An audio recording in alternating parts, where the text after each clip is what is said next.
Okay, welcome to the lesson or the grammar recording for Chapter 2, Part 1.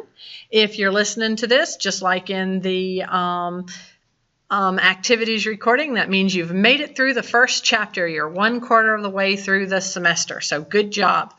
Let's go ahead and look at the grammar for Chapter 2, Part 1. We are going to learn to tell time. This is the thing that people, well, one of the many things that people hate about foreign languages. Learning a foreign language makes you feel like you're 5 years old again. We are seriously going to learn how to tell time just like in the first grade. So, off we go. To start off with, let's just keep it easy and start out with even hours first. We use ser to tell time.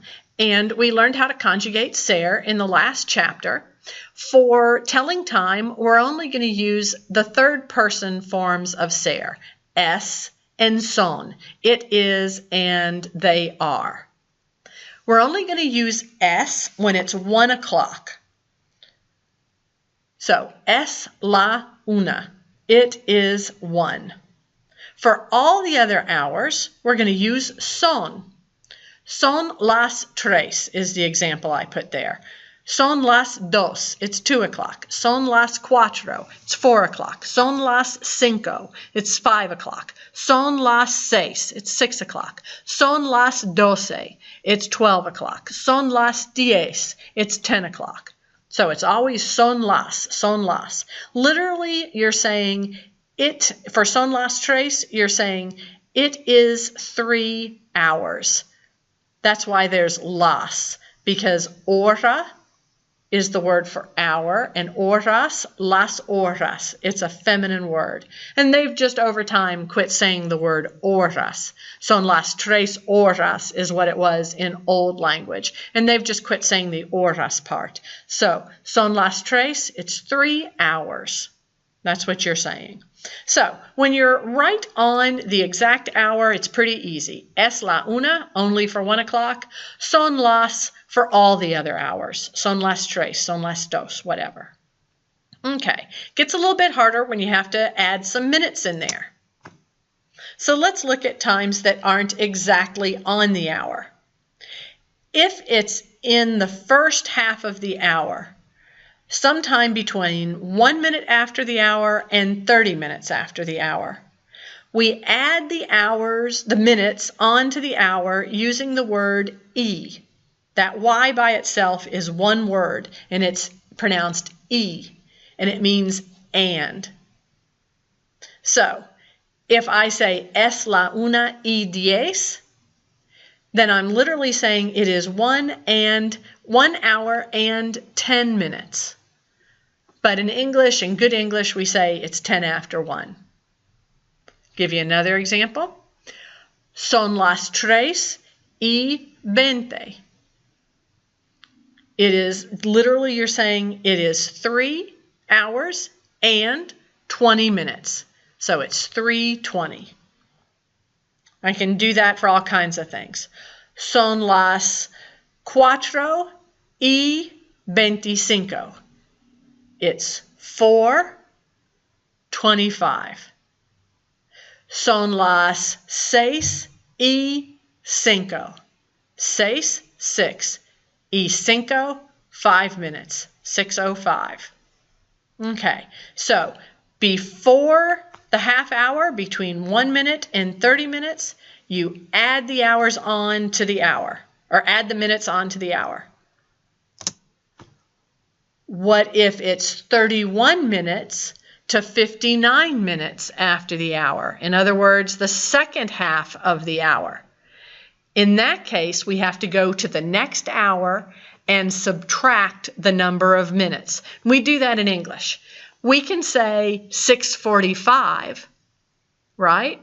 Or we can say 6:45 or 15 minutes till 7.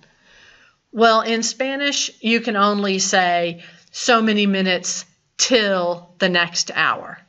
That's your only option. So, in your first picture there, son las dos menos veinte means it's 20 till 2. Son las 3:-10 means it's 10 till 3.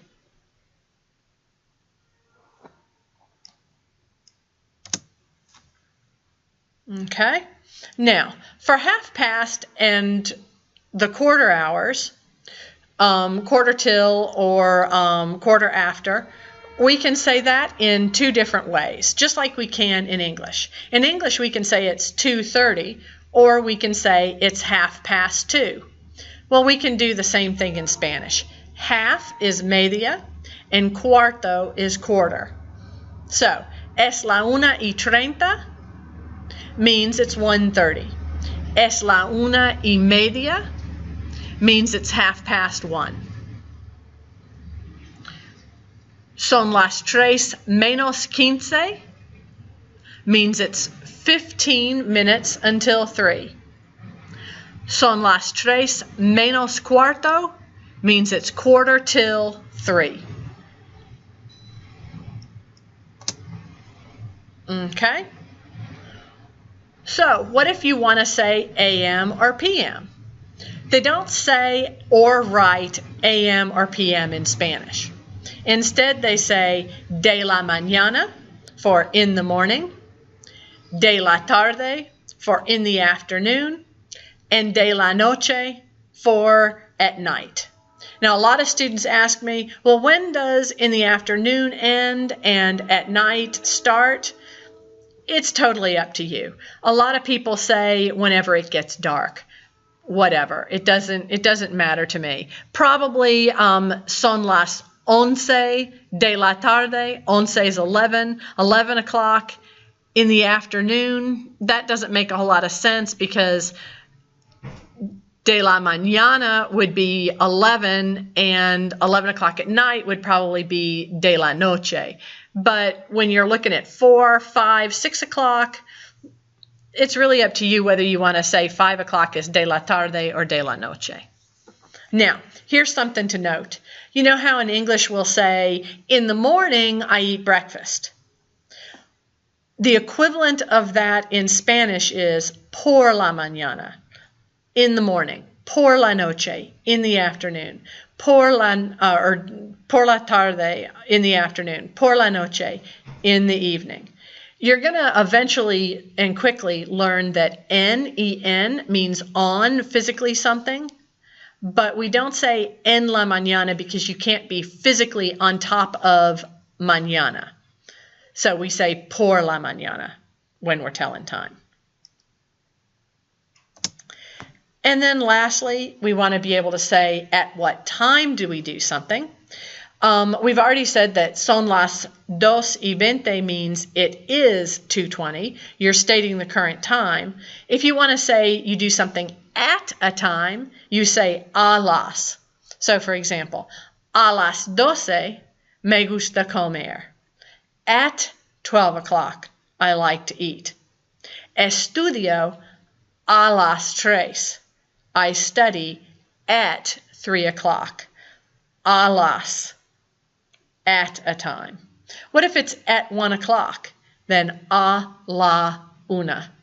La una, las everything else. Okay, so that is telling time, your grammar lesson for the first part of the chapter. To practice with telling time, then what I'd like for you to do is go ahead and write out in Spanish the times on all these clocks, which will make you feel like a first grader. And if your kids see you doing it, then you'll definitely feel like a first grader, but it's okay. Write out the times in Spanish on all of these clocks and turn them in with your participation points. Be sure to write out the numbers for the words, like in the example, son las 4:15, or I could have said son las 4:15. Have fun!